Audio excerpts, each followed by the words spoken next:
Notre Père fondateur désirait que l'on célèbre solennellement le cœur immaculé de Marie le jour de la fête de Notre-Dame-des-Neiges. La deuxième lecture de cette messe aujourd'hui était celle de l'Immaculée Conception. Elle nous révèle que le privilège de l'Immaculée Conception est une grâce par anticipation qui vient du Christ. La Vierge Marie, l'Immaculée, a été bénie par Dieu en son Fils Jésus-Christ pour vivre à la louange de gloire de sa grâce. Notre pape François, dimanche dernier, en ce 8 décembre, a parlé de la beauté de la Vierge Marie. Dieu le Père se réjouit en contemplant sa beauté. Que tu es belle, ma bien-aimée, que tu es belle, dit le bien-aimé à sa bien-aimée dans le Cantique des Cantiques. Ces paroles inspirées semblent vraiment adaptées pour dire l'émerveillement de Dieu le Père devant la beauté de la Vierge Marie, la bien-aimée. Que chacun de nous, en ce jour de grâce, ne se lasse pas de répéter avec Dieu que tu es belle, ma bien-aimée, que tu es belle. Ne nous lassons pas également de remercier Dieu d'avoir donné à l'humanité le chef-d'œuvre de la création en la personne de l'Immaculée. Quelle grâce! L'Évangile est bien connu de chacun de nous. Femme, voici ton fils, voici ta mère. Nous entendons encore la voix de Jean-Paul II, commentant ces dernières paroles de Jésus. Le Père et Mère Marie-Augusta ont eux aussi pris très au sérieux ce testament de Jésus. Ils ont compris que notre Seigneur leur demandait d'accueillir la Vierge Marie comme mère et de se consacrer sans peur à son cœur immaculé. Méditons profondément les paroles de Jésus. Nous comprendrons que la dévotion mariale est profondément fondée dans l'Évangile. Le cœur immaculé de Marie, par le mystère de l'incarnation, est devenu le cœur immaculé de la Mère de Dieu. Savons-nous nous émerveiller devant ce titre inouï, Mère de Dieu? Une créature a été appelée par Dieu, par l'Église, au concile d'Éphèse, Mère de Dieu. Cela, c'est le mystère de l'incarnation qu'il a permis. Par sa coopération absolument sans pareille à l'œuvre de la rédemption accomplie par Jésus, nous dit le Concile Vatican II, ce cœur immaculé est devenu le cœur de la nouvelle Ève, la mère de tous les vivants de la vie divine. L'Église n'a pas encore fini d'approfondir ce mystère. Demandons au bienheureux Jean-Paul II de nous y faire pénétrer plus profondément et répétons sans nous lasser en ce jour « Totus tuus, je suis tout à toi, Marie, ma mère ». Émerveillons-nous devant la capacité d'amour du cœur immaculé de la Vierge Marie. Les évêques au Concile Vatican II n'ont pas craint d'affirmer « Elle est devenue pour nous, dans l'ordre de la grâce, notre mère ». Ce que la Vierge Ève avait noué par son incrédulité, la Vierge Marie l'a dénoué par sa foi. Par Ève, la mort, par Marie, la vie. Ces expressions n'ont pas été inventées par les évêques de Vatican II, mais elles sont des citations des pères de l'Église. Plus nous méditerons la Passion dans le cœur immaculé de Marie, mieux nous comprendrons cette conviction inspirée de Mère Marie-Augusta: souffrir en aimant, aimer en souffrant, quelle richesse!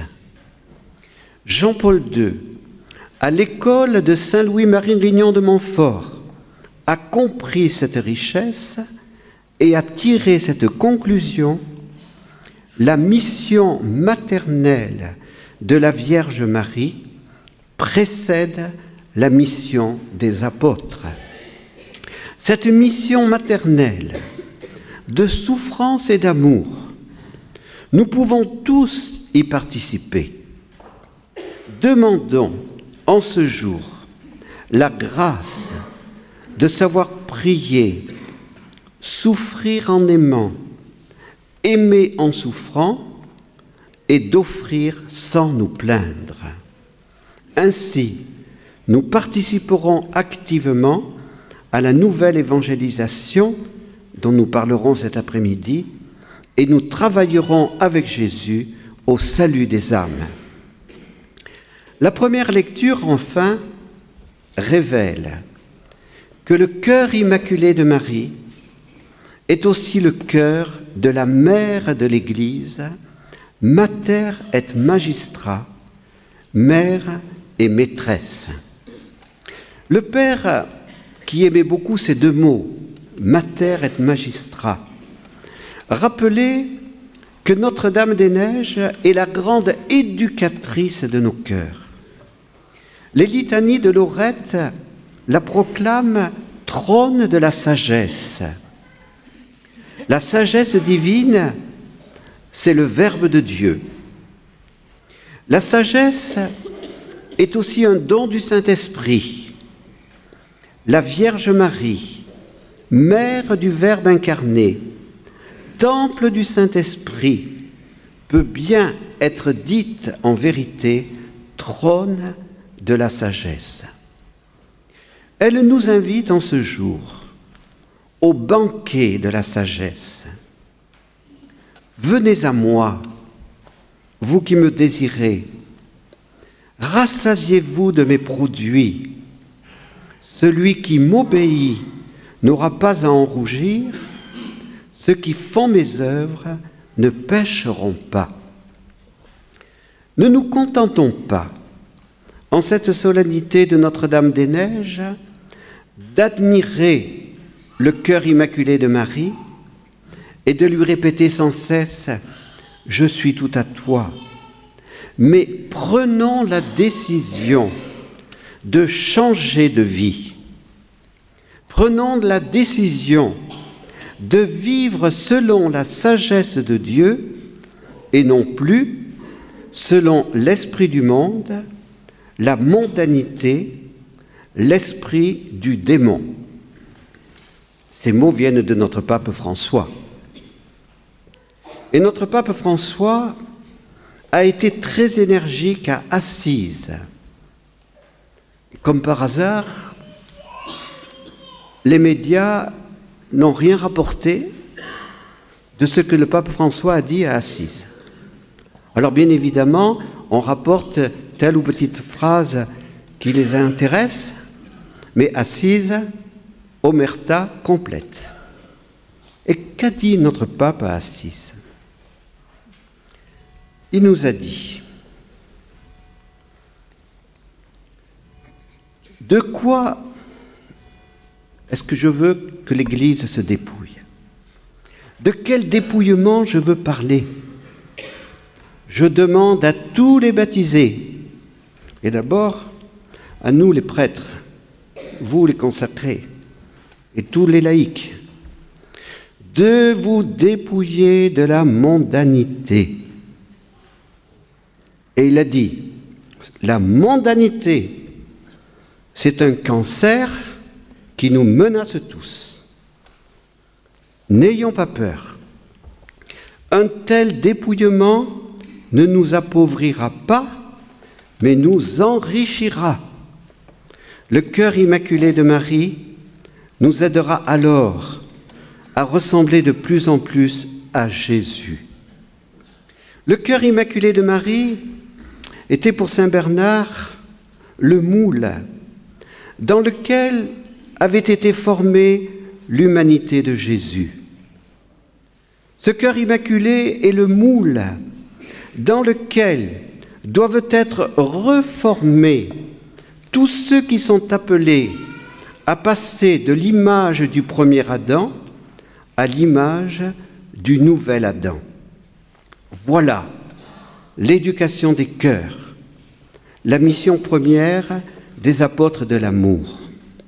Merci de prier avec nous et pour nous en cette fête de Notre-Dame-des-Neiges, afin que nous soyons fidèles à l'esprit de nos fondateurs et que nous ayons la joie d'accueillir de nouveaux frères et de nouvelles sœurs pour vivre, malgré le rien des instruments que nous sommes, la belle et grande mission des apôtres de l'amour encordée à Notre-Dame-des-Neiges.